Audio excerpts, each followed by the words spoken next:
আমার 2015 সাল থেকে আমি রাজনৈতিক প্রশিক্ষক হিসেবে কাজ করছি, ন্যাশনালি, ইন্টারন্যাশনালি, অনলাইন অফলাইন সব জায়গাতেই।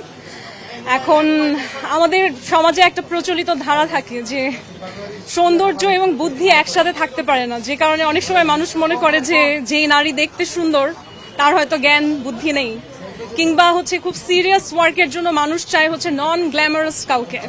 সো আমার দীর্ঘদিন ধরে একটা প্রচেষ্টা ছিল সমাজে এটা স্ট্যাবলিশ করার যে নারীর সৌন্দর্য এবং নারীর জ্ঞান দুইটাই সম অবস্থান করতে পারে। এটা it's not mutually exclusive, it can exist together.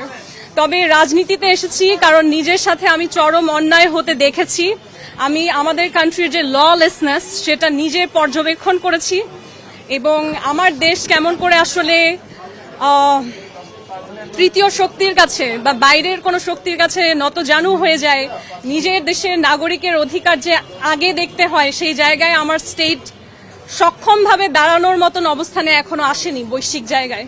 তখন আমার কাছে মনে হয়েছে যে আসলে সারা বিশ্বের রাজনীতি শিখিয়ে কি লাভ, যখন নিজের দেশের রাজনীতির যে অবস্থান সেটাই শক্ত না, যখন কূটনৈতিকভাবে বাংলাদেশ সেই শক্তিশালীভাবে দাঁড়িয়ে বলতে পারে না যে আমার দেশের নাগরিকের সুরক্ষা আমার কাছে আগে। আমরা অন্য দেশে দেখি যে আপনার মহৎ কোনো ব্যক্তি বা বিশাল কোনো পুরস্কার জয়ী কিংবা শিল্পপতি কিংবা সরকারের কোনো লোক হবার পর আমার অধিকার নিশ্চিত হবে, এমন প্রয়োজন হয় না। সেখানের একজন সাধারণ নাগরিক পাবলিক ট্রান্সপোর্ট ব্যবহার করে, সাধারণভাবে পথে ঘাটে হেঁটে বেড়ায়, তাকে কেউ হুটহাট গুলি করে না, সে নিরাপদ থাকে, নারী হিসেবে তাকে কেউ হেনস্থা করে না, এটাই স্বাভাবিক। কিছু হয়তো অস্বাভাবিক ঘটনা থাকে, সেটা খুবই সীমিত। কিন্তু আমার বাংলাদেশে কেন যেন বারবার আমরা এত যুদ্ধ করি, এত গণ অভ্যুত্থান করি, তারপর আমাদের নাগরিক অধিকার, বেসিক হিউম্যান রাইটসটাই আমরা নিশ্চিত করতে পারি না।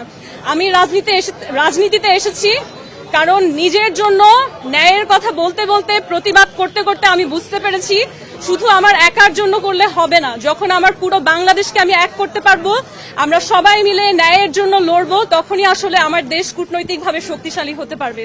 ঢাকা ৮ আসন, ট্রাক মার্কা, গণ অধিকার পরিষদ থেকে আমি মেঘনা আলম।